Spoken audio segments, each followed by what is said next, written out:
Om Sadashiva Samarambham Shankaracharya Madhyamam Asmadacharya Paryantam Vande Guru Paramparam.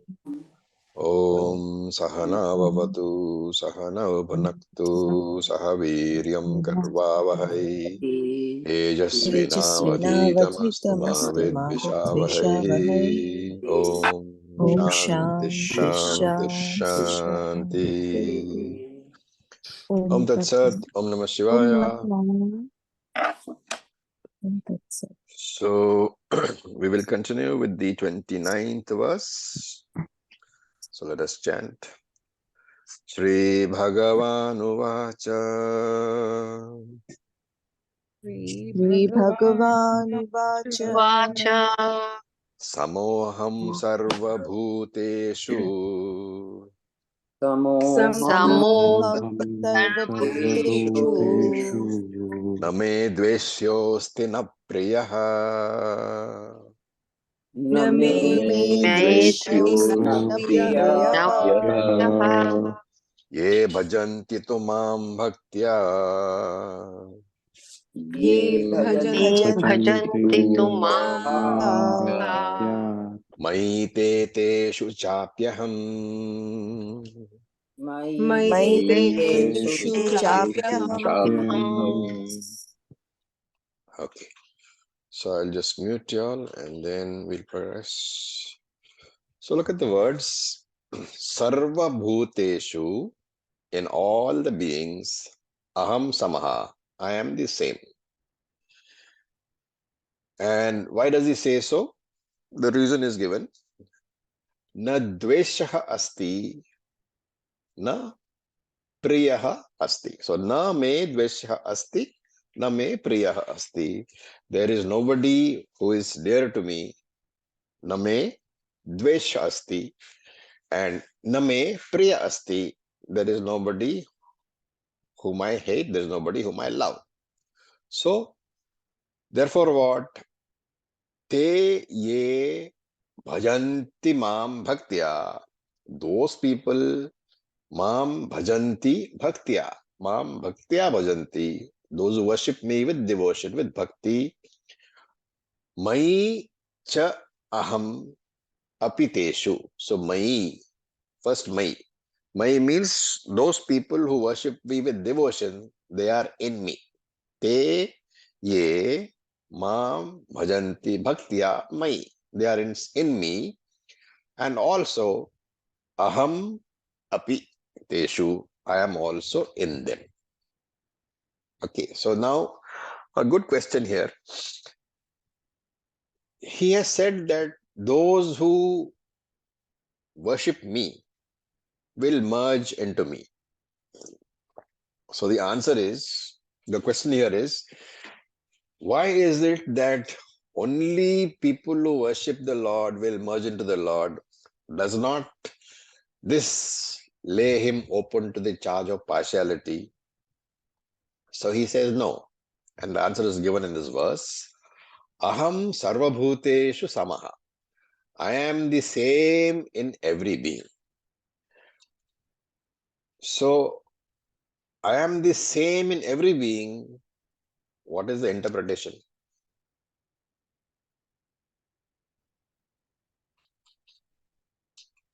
OC is the same. The original consciousness is The original consciousness is the same in every being, right? So he is not, it's not partial to a human body or partial to a pig body. Just like the sunlight, we saw in Manisha Panchakam that it is said that the sunlight does not light up the Ganga in a better manner than it lights up the dirtiest little sewer, right? Sunlight is impartial. It lights up the Ganga, which is sacred. It also lights up the dirtiest little pond of water with the same grace. So Krishna also saying here that my grace is available to everybody. In fact, the consciousness principle, remember, it is the same, which means that in you, that principle is the same. In the pig, it is the same. In the cockroach, it is the same. That principle cannot be more for somebody else. That principle cannot be pulled away, withdrawn from somebody else. So the grace is available equally to all. So how much you are willing to work for it, that is the difference, right? For example, sunlight is available to the entire world. Now, some places that sunlight is tapped by the way of solar panels, and therefore you have solar energy available. In other places, it is not tapped. The energy is not available in the form of electricity. That doesn't mean that the sun has made a difference. No, the sunlight has been given the same to everybody, but it is the effort which I make to tap it. Right? Similarly, the rivers. Some rivers are tapped to give electricity. Some rivers are not tapped. So how you tap the grace is the important point. And therefore he says, Name dvesha asti, name priya asti. To me, nobody is dear to me. To me, nobody is hated by me. So it is not that I, the consciousness principle, am available only in some people and I am not available in some people. Then the question is, how come only some people get moksha? The difference, of course, is made by your free will. By the choice which you make, moksha is determined by your free will and not by God's grace, right? Because God's grace is available to everybody. Yes, some people may have better prarabdha, but that again, remember, is not purely God's grace. It is because you worked for it in a previous life. And Shankara gives an example to illustrate how this consciousness is samaha, how it is uniformly available. He says, Aham Agnivat, I am like the fire. And what is the fire going to do? The fire is uniformly hot. But if you want to experience the heat, you have to make the effort to go near the fire. And I, the fire, will not, cannot. I am incapable of giving you warmth unless you approach me. It's a very beautiful example, giving the importance of free will. And so he says, Ye bhajanti tumam bhaktya. Okay, so here remember that we are talking about the fourth bhakti of chapter 7. What is that? Jnani bhakti. The one who is understanding me, one wants to understand me. Maite, they are in me. And mai here means what? Mai here means nirguna Brahman. They are in me, in my higher nature. And aham api teshu. I am also in them. So again, very loaded statement. Only the person who worships me in the appropriate manner, he is in my higher nature and I am in them. Does it mean that I am not there in Ajnanis? The answer is no. I am very much there in Ajnani, but the Ajnani, because of his obsession with Maya, he cannot recognize me. He thinks that I am different from him. I continue to be in the Ajnani, but he does not recognize that he is no different from me. The choice is made by them. So there is another reason. Of course. So essentially here is saying that I am not partial.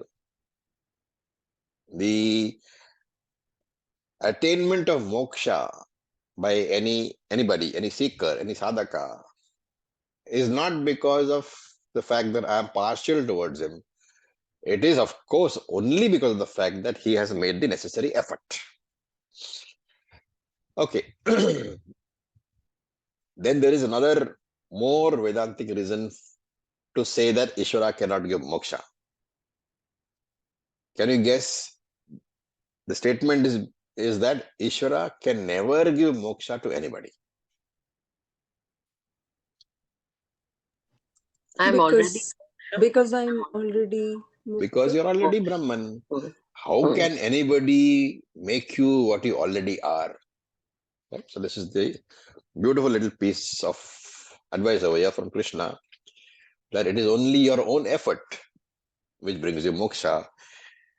In fact, bringing you moksha means what? Knowing that you're already free. Nobody can ever make you free. Shastram only helps you to understand that you are already free. Now we look at the 30th verse. We'll chant. Api chet suduracharaha Api Apichet surachara Surachara bhajate mam ananya bhak Bhajate ananya Mamananya bhav sadhureva samantavyah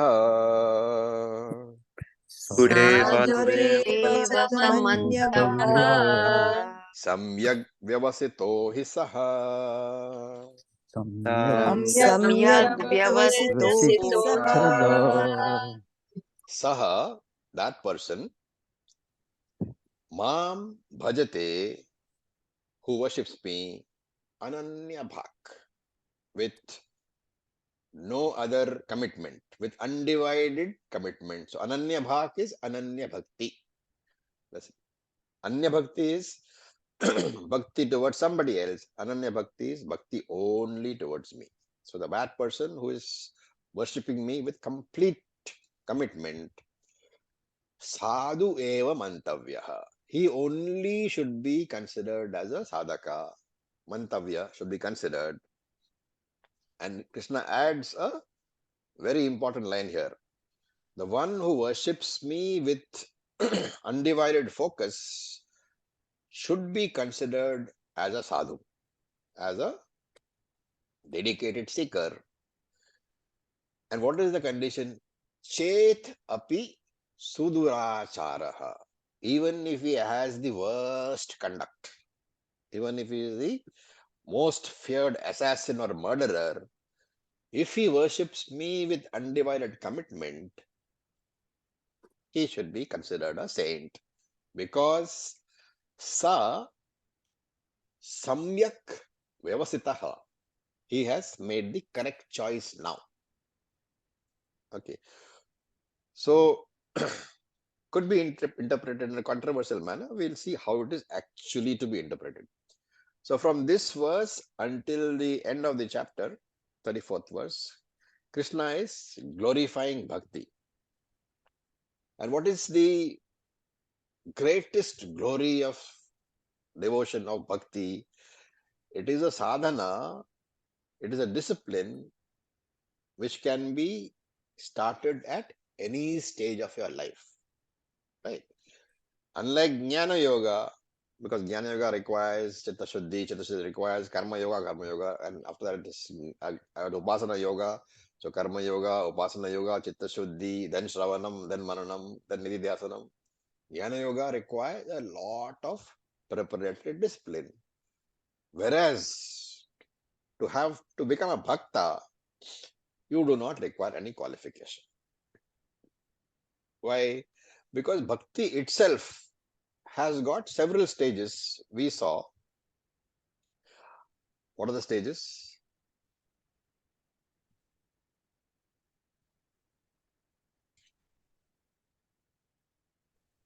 What are the stages of bhakti? sakama nishkama ekarupa anekarupa arupa. Are we talking about that? First is Shubhecha. There are many. So you have things like the 7th chapter definition, artha, artharthi, jignasu, jnani. You have the 11th chapter definition, ekarupa, anekarupa, arupa. So bhakti has got several stages, right? And therefore, you can become bhakta at any point of your life. Okay. So one more very subtle point we can make here, that generally, all of us who have not yet come to Vedanta, we form opinions about others, of course, all of us, right? But we also form opinions about ourselves. Self-judgment is always there. Is that true? Yes. And this self-judgment is normally negative. Is that true? Yes. Because the whole world has told you, starting from your parents, that you are quite useless. Right? You were born to trouble me. And your partner tells you that all the time. God knows why I got married to you. I got some terrible prarabdha karma. Right? So you have formed a very negative, self-image throughout your life. And therefore you are ridden with guilt. You are constantly suffering from guilt. And on the path of Vedanta, remember, guilt can be a very major obstacle. Why? Because there are four, factors which are required for the Vedantic journey. What is that? Guru Kripa. The grace of the Guru is required. Okay, we'll start with the first one. First one is Shastra Kripa. To go on to the Vedantic path, the grace of Shastram is required. To be able to get the grace of Shastram, you need a teacher. Therefore, the first one is Shastra Kripa. That Shastra Kripa can be delivered to you only through Guru Kripa. That Guru Kripa can come only if you have Ishvara Kripa, the grace of the Lord, in terms of a decent prarabdha. And the fourth one is something which is generally not talked about. It is called Atma Kripa. Atma here is the mind. So the grace of the mind is required. And what is the grace of the mind? The grace of the mind is a confident, guilt-free mind. Right? And it is the understanding that I may have made a lot of mistakes in the past. Right? Remember that we should not use the word I have sinned. I am a sinner. That word should be banished from the dictionary of Vedantic. Why? What is the difference between sin and papam? You can say, papam I have done, but you should never say I have sinned. What is the difference?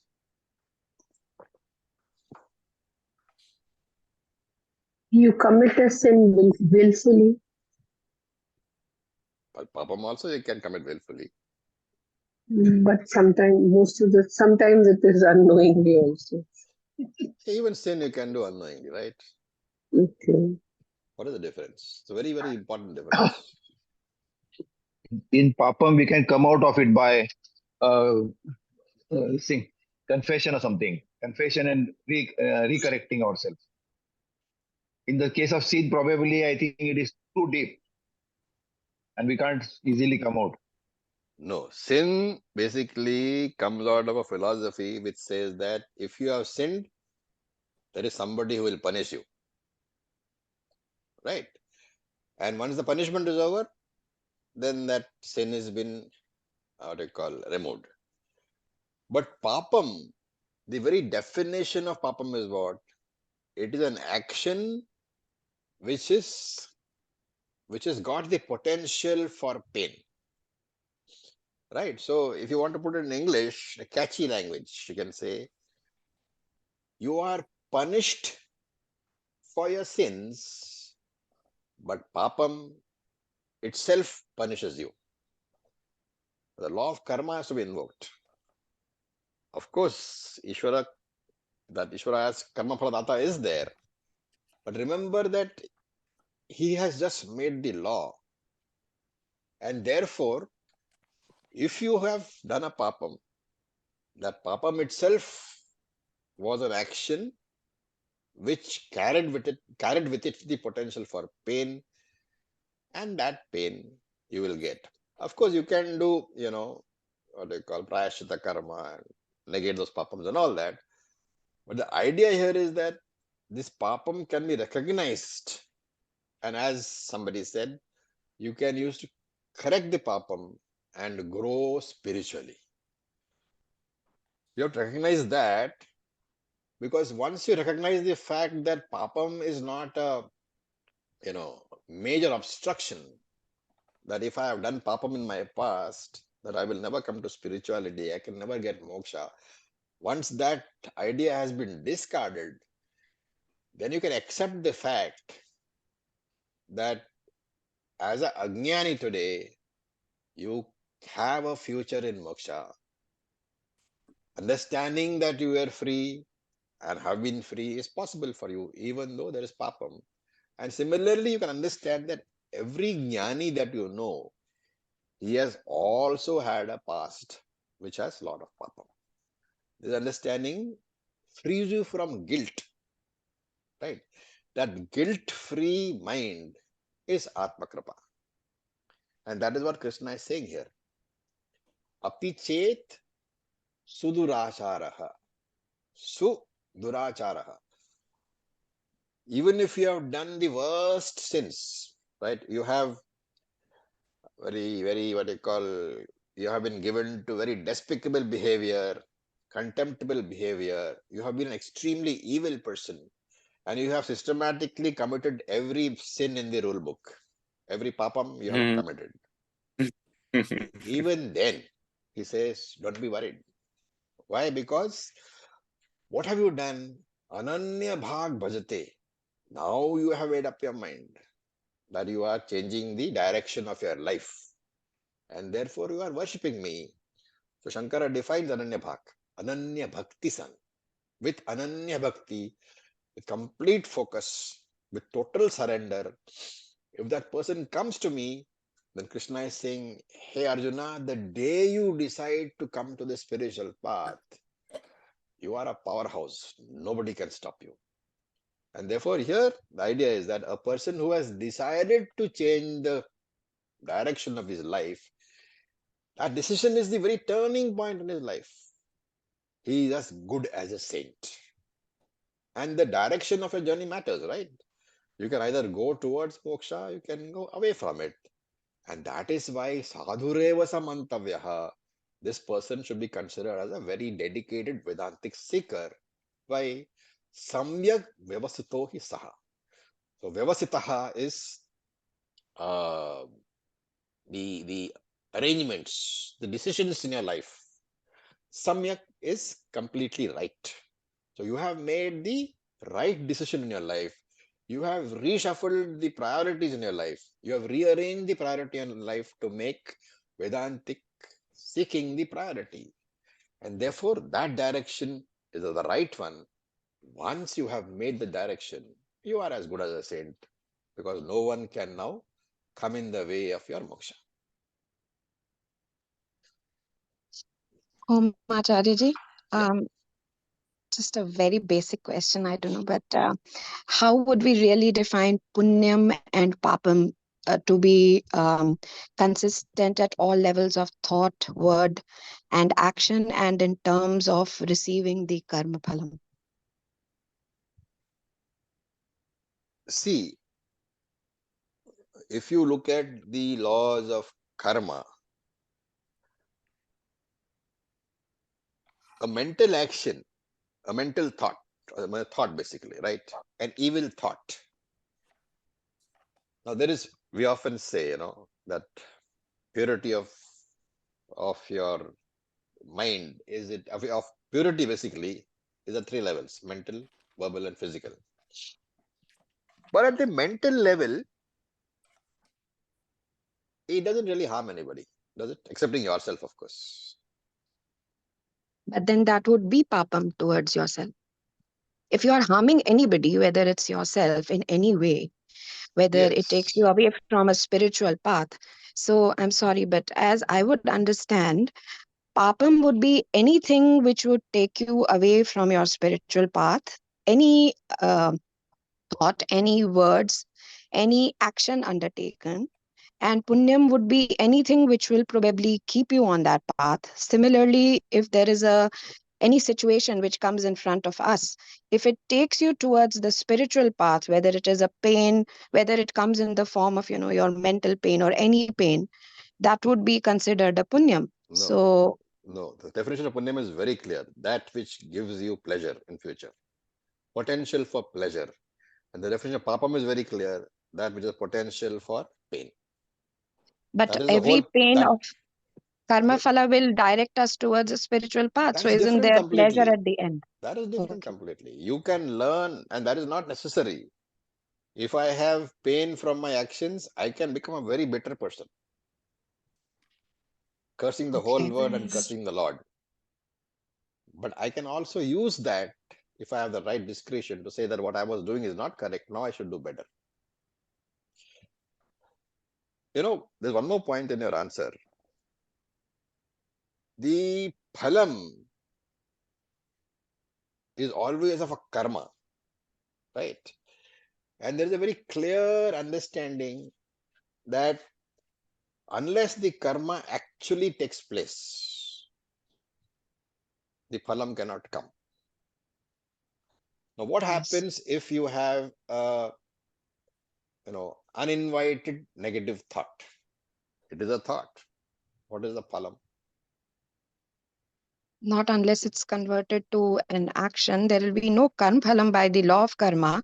But that Yes, thought, if it persists and if I do not control it by free will, at some point in time, it might get converted to a verbal or a physical action. correct. Absolutely. So remember that thought by itself, from the point of view of karma, continuous nourishment to those thoughts is going to affect you in terms of vasanas. That vasana will then dictate. See, vasanas and karma phalam, there is a very clear difference. What is it? The Bhokta. Effective is One acts on the doer karta and and the bhokta. yes, Karma karta and phalam affects the bhokta as experiencer. Vasana affects the karta as doer. So these negative thoughts, if they are if they're addressed by discretion and dismissed, they have no further effect on you. But if you nourish them, they become a vasana. That vasana converts into the, not converts, affects your future actions as a karta. Those future actions will generate karma phalam, which will affect you as a bhokta. That is the sequence. right. So, but okay, thank you. So the Thank thing is, I'm saying is that if you have done something which causes pain, that is papa. How you choose to view that pain is agami, your free will. Whether you learn from it or you become a bitter person, that is free will. You cannot say that every pain will, be a cause of your moving along the spiritual path. That is entirely up to your free will. you. Okay. So that's a viewpoint. I can take every pain to be a punyam only for me because it takes me to the spiritual path. So that's just a thought No, process, is no, it? no. You can take every pain as a learning experience, not punyam. Okay. You have to Okay. be very clear of the category. It is papam only, but I have to learn from the papam. Okay. So don't mix up Thank you. the learning experience with the technical terminology. So, Thank you. Raviji, Yeah. Hariom Raviji, at the experience level, now any action that uplifts our spirit is punya. I'm not sure. And anything that shrinks our consciousness is a sin. Consciousness cannot shrink or expand. Okay. So it So is you at have to the feeling explain more level. what you mean by that. No, whenever we feel good by the action, so That is punya. that is that is a feeling level, right? Correct. You can be feeling, see, it can be emotional good feeling. What is it triggered by? Is the question. Huh. If let us Okay. say that you have gone and done some charity, you are Okay. feeling good about it. Okay. So adrishta, drishta, there are two portions of the action. What is the drishta action? You are given charity. What is the Huh. drishta phalam? Drishtapalam They is are happy, I am feel good. happy. Somebody has Yeah. benefited. Yeah. Drishta phalam is also that you are feeling happy. Yes. What is adrishta phalam? Punyam. Punya. Punya. Okay. That's how you Okay. understand. Now, some people say your consciousness expands, shrinks. That is not true, right? That's Consciousness all doesn't expand, incorrect is it? interpretation. Sarva, Okay. sarva vyaptihi, sarvagataha. Okay. That Okay. consciousness which is there everywhere, Yeah. in which the entire world is there, where will it Okay. shrink to? Can you say space shrinks? Yes. Can you? No. Space No. shrinks. No. Why can't you say that? No. What is the reason you cannot Because say it that? is everywhere. Space. Because it is everywhere. Something which is everywhere can neither shrink nor expand. And if So it. space which is born out of consciousness, you cannot apply the adjective to, how Huh. can you apply it to consciousness itself? Okay. So now, if we say we are getting uplifted, it is at the emotional level, is it? It can be spiritual also. Okay. Okay. Okay. Thank you. Om Okay. Acharya. Yes, In Geeta ji. verse 30th verse, so it is said that even if the people are very durachari, they will also, if come to me, they will be considered as sadhu. So in this case, but he will be like whatever the pap he have done, so he will get that pap ka pain, even if he is doing bhakti after that That's a very also. simplistic view. What is the totality of Sanchita Karma? Totality of sanchit karma is Is it that is finite or infinite? Infinite. It's infinite, right? yeah. So anybody who gets moksha, will he have a stock of bad karma or not? Earlier he would have, but now it is clear. That's why No, he's it is not clear, Geeta. Your stock of karma can never be clear because it is infinite. okay. So, Moksha doesn't consist in clearing your karma. mhm, Moksha consists in knowing that you are not the karta. okay. And therefore, this person who has done a lot of durachara in his life, Mhm, he has decided to come to the path of jnanam and he understood that he is not the karta. Where is the bhokta when there is no karta? okay. So we have to take it that way. Yes. But That person will have the rest of the prarabdha can make him. Prarabdha you cannot avoid. Yeah. For the duration of that life, mhm. it may be a very terrible life for him. You cannot avoid. So yeah, that's what was. Yeah. So he will go through that prarabdha. He has Of that particular life, of that yes. particular. Only until the end of that life. So he cannot avoid that. So prarabdha can never be avoided. Jnanam does not destroy prarabdha. Okay. Is it like Rishi Valmiki? Can we correlate this to it? You have to explain. Like it was in Ramayana, it is said he was Valya Lutara. He was a dacoit, and then he took the path of You bhakti can and take became that as an explanation of Acharya. this verse. Yes. Yes. So here Krishna is talking of the importance of switcha. The Krishna is talking about the importance of deciding that yes, I am now going to try to understand who I am. Am I this miserable karta bhokta or am I a karta abhokta? That is jnanam. He will go through the pain without feeling the pain. No, he will And feel the pain of it. You can't say I won't feel the pain. Pain is I in the mean, mind. not keeping it, I mean, like not feeling that I have done it. कोई hoarding इसको नहीं दे बोलेंगे ना. See, don't think that a jnani does not feel pain. Okay. I mean, pain, I didn't mean that physical pain. The Even mental emotionally pain. he will. If the jnani has, been shouted at or been abused, the mind is an instrument, right? It generates thoughts.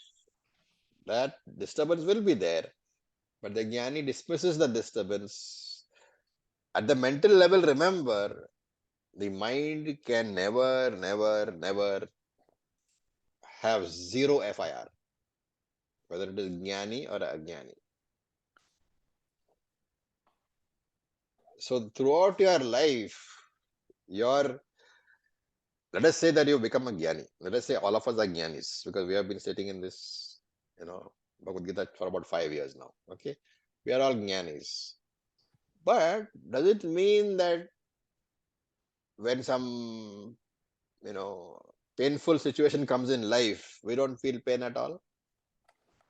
पर हम थोड़ा बहुत तो ये हुआ है कि उसको हम अपने दिमाग से निकाल देते हैं जब जैसे इस Because पे of the wisdom घोंसला that you नहीं have, बनाते ना. because of the wisdom that you have, you are able to dismiss the pain. It is not that you don't feel the pain. No, we feel, पर वो जो घोंसला बनाने वाली, आपने एक बार feel like a bird, we don't let it You make a don't nest on us.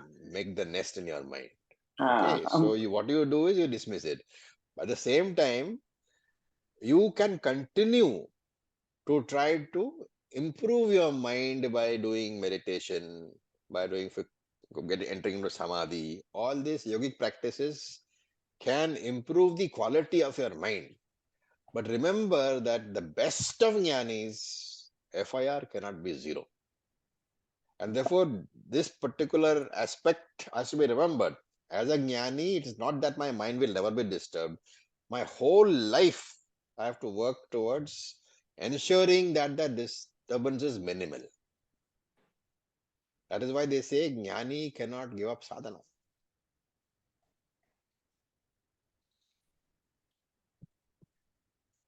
On the other hand, so this is a very important point, okay, that this whole thing connected to the mind is from the viewpoint of whom? Jiva. Of the RC, correct, of the Jiva, the RC, Ahankara. If you take the definition that Jnani is Ahankara who has got enlightenment, remember that Jnani, that Ahankara will never be 100% trouble-free. And therefore, throughout your life, the Ahankara-based Jnani has to work on his mind. But if you take the definition that I am Brahman, that the Jnani is Brahman alone, that has got a different name. It's called Nitya Muktaha. While this Ahankara based Mukti is got a different name. It is called Jivan Mukti. Jivan Mukti consists of taking the Jnani as Ahankara based. He is a Jiva who has got Jnanam. That is the Ahankara based Jnani. But if you take the Jnani as he is Brahman alone, that is called Nitya Mukti. That Mukti is not attained. It was there all the time.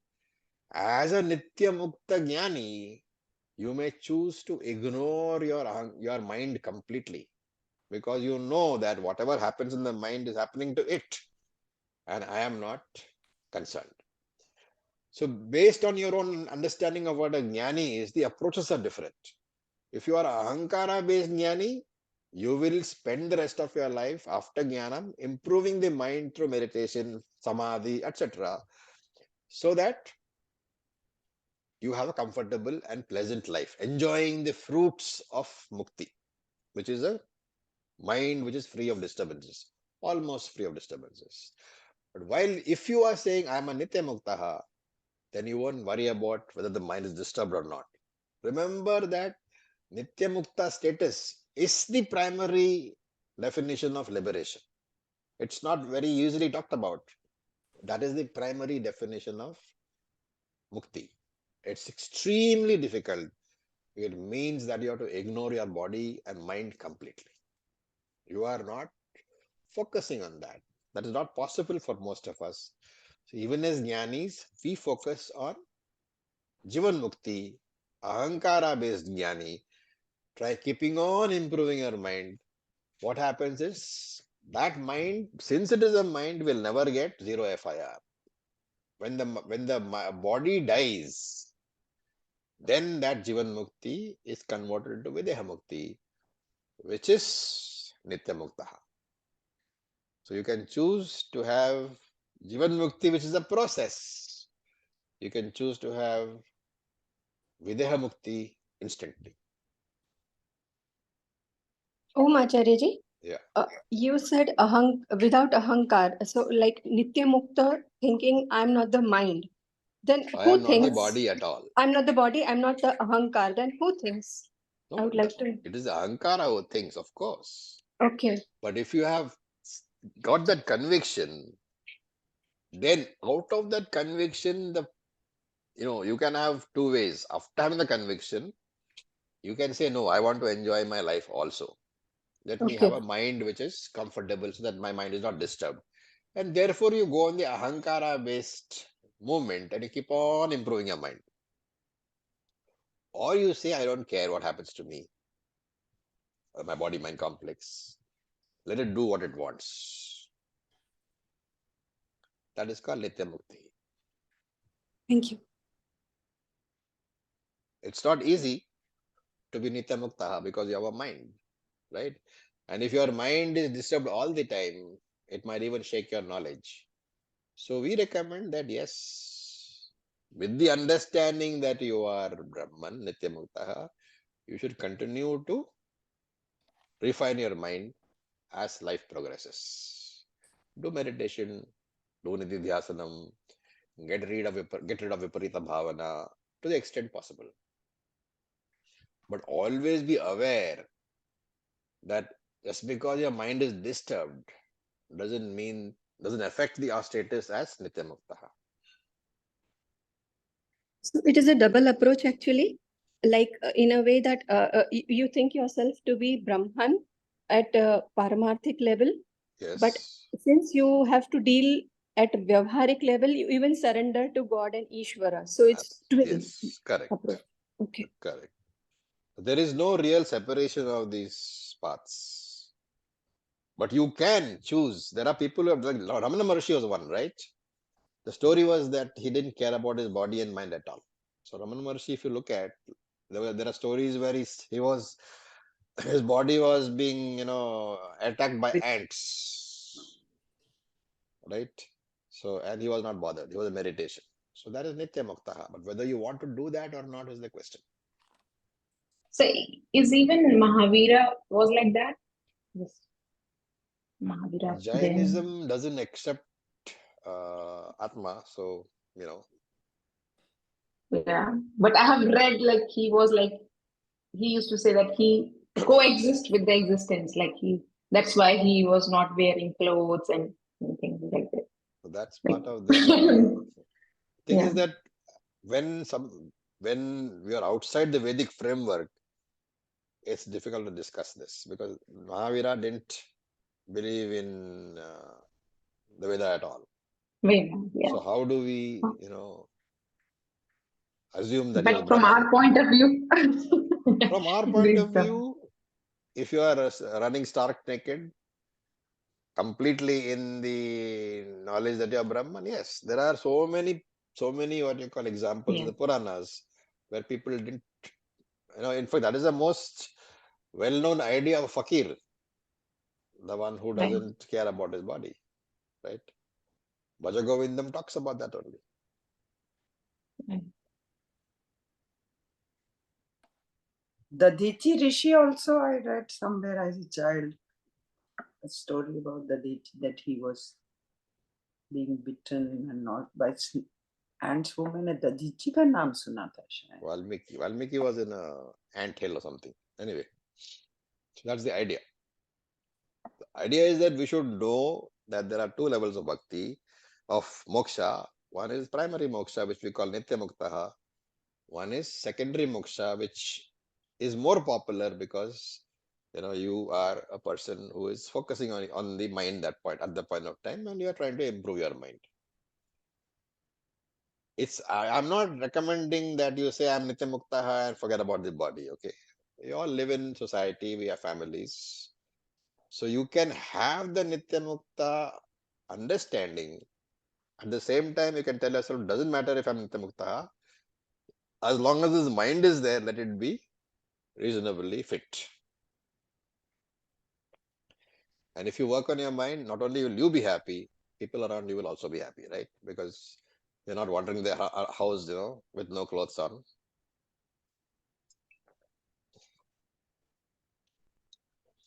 It's a more practical approach, in my view. You can be a Nitya Mukta, not bother about mind, but remember that pain does affect. So, what is the advantage in knowing that you're Brahman and living with your body and mind in constant pain? I don't see any advantage.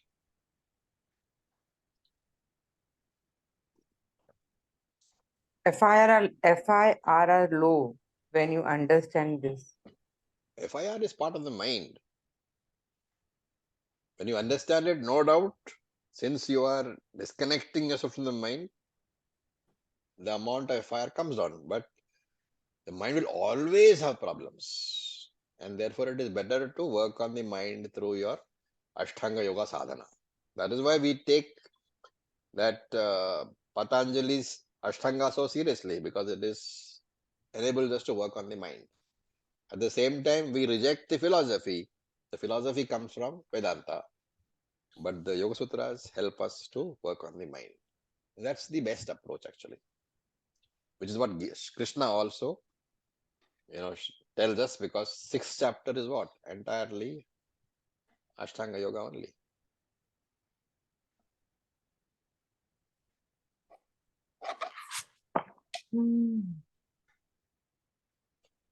Okay. So then, is there a choice between this choosing ahankar based moksha or nitya mukti? Means the sadhaka is at a stage where he can choose whether to take this path or that. yes, I would think that once you are a jnani, those who have done the TTC, they would have heard of the 7 bhumikas. I don't know, Ambarish, if you're familiar with that. No, I am not. It is in Yoga Vasishtha, there are 7 levels of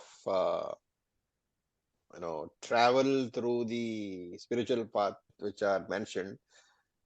At the 4th level is what we call jnani. So traditional commentators say that at the 4th level, you can choose. Having the knowledge that you are a jnani, you can choose to let your body go to pot. Doesn't matter what happens. There are many examples of this in the Shastra. People who have lived a life of fakirs, once you have got jnanam, you have ignored the body, and then, it has gone to rot and has died soon. Or you can choose that, okay, fine, I will now want more peace of mind, and therefore I will focus on the mind also. So the last 3 stages of the Yoga Vasishtha basically speak about the person who is improving his mind and therefore living a comfortable life. The choice is there, but I would say, living a life with a peaceful mind is an alternative which is more preferable. Somebody else who doesn't have any connections with the world may not want to do that. But there are many, there are many of these Jain monks who have chosen, for example, to cut off from the world completely. That is possible. But I think even for the society, this Second is always the other better. moksha, not nitya mukta, that may be more Yeah. useful for the society. For society and for yourself also, because you are Yeah. living a peaceful life. You are, Yeah. propagating this. If you want to give the jnanam to anybody else, then you have to be in society. Yeah. If you are going to be a proponent of this scripture, you have to be in society. And in society, you cannot go around completely naked, no? Yeah. So that it is better that I would say second. Anyway, the Nitya Mukta status is not there for the Jivan Mukta, right? When he gets Videha Mukti, that is Nitya Mukta for him. Because the body is gone, mind is gone, and therefore Nitya Mukta has come. So he has chosen to live his life fruitfully, teaching others, or at least in meditation. If he has nobody, he's not teaching, for example, then in meditation, sadhana, keeping his mind peaceful, keeping people around him peaceful. As you say rightly, the second option is more practical for society. Thank you. All right. So now we look at the verse number 31. I think this is the last verse for today. Let's chant. Shipram bhavati dharmatma Shipram bhavati dharmatma shashvat nigacchati. shashvatanti nigachati Kaunteya pratijanihi kaunteya pratijanihi name bhaktah pranashyati. name bhaktah punyasyati. So what happens to a person who has taken the right decision, which we saw in the last verse, and has chosen to come on the path of jnanam, that is being said here. Shipram dharmatma bhavati. Shipram means quickly. He becomes a dharmatma, he becomes a noble person, and shashvachantim nigacchati. He attains eternal peace. He Kaunteya. Therefore, he Kaunteya, what is the conclusion? May you know for certain. Pratijanihi. Therefore, Arjuna, may you understand. Me bhaktaha na pranashyati. My devotee, me bhaktaha na pranashyati, will never perish. Right? So, Shipram bhavati. Quickly he will become a dharmatma. What is dharmatma? Dharmatma Shankara defines as dharma chittaha. The atma here he equates to chittaha, mind. So dharma chittaha means a mind which is full of only thoughts which are dharmic in nature. A dharma pradhana mind. And what is the nature of a dharma pradhana mind? He values dharma and moksha more than artha and kama.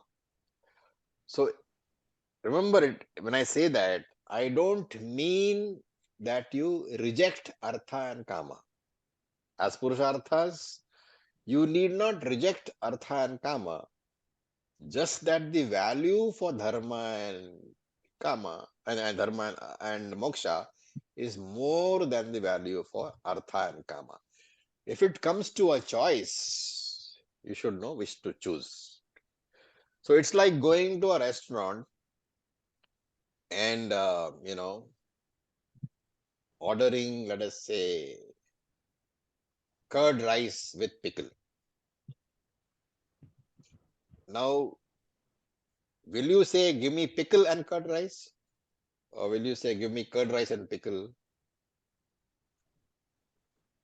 Curd We'll rice say and curd pickle. So what is the main dish? I should know. The main dish Curd rice. is dharma moksha. Uh, Artha kama is the pickle. So Krishna says, such a person, once he has come to jnanam, he will stop being artha bhakta, he will stop being artharthi bhakta, he will become jignasu bhakta. And once he becomes a jignasu bhakta, the next stage, he will become a Jnani Bhakta. So Krishna is saying that when you are ready, when he is ready, because when he is ready, he has made the right decision and then he has done the necessary sadhana. When you are ready, the Acharya will come.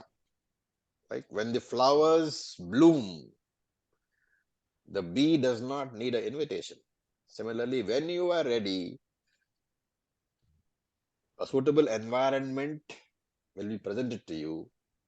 That environment will have Shastram, will have teacher also. And then what happens? Shashvat Chantim Nigachati. So Shankara in his commentary explains each of these words. He splits up Shashvat Chantim into Shashvat plus Shantim. Shashvat means Nityam, permanent. Shantim means peace of mind. Nigachati means acquires. Shashvat Shantim Nigachati.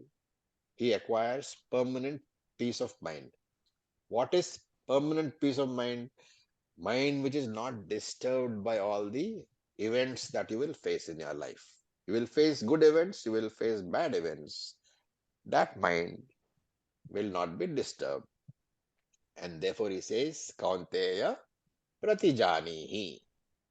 Pratijanihi is, Shankara defines as Nishchitam Pratignya Kuru. Means, I Krishna, I am giving you this Nishchitta Pratignya. Nishchitta Pratignya means definite promise I give to you. Such a person will never perish. That is a promise. Promise is what? Name Bhakta Pranashyati. You should be assured, Arjuna, that a devotee of mine will never have a spiritual fall. Material falls, ups and downs of prarabdha, definitely. But the direction of your life will be only upwards. Spiritual life. So with this, we'll stop for today. Any questions?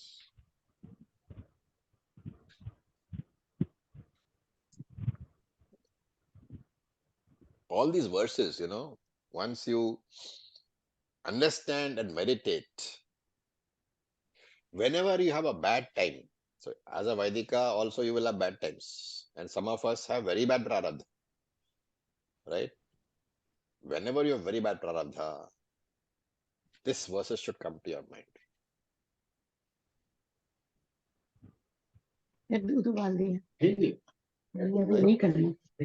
I remember we had a very good colleague whom we lost, Sundar, right? In his worst times, when he knew that the cancer was eating him up, he remembered these verses. He would talk to me about it. And he says, Krishna has promised that I will never be destroyed. That gives you strength of mind. So with this, we'll stop for today. Om Purnamadav Purnamidam Purnat Purnamudachyate Purnasya Purnamadaraya Vashishyate Om Shanti Shanti Shanti Om Tat Sat Om Namah Shivaya. Namaskar. Thank you, Acharya. Thank you, Acharya. Thank you, Acharya ji.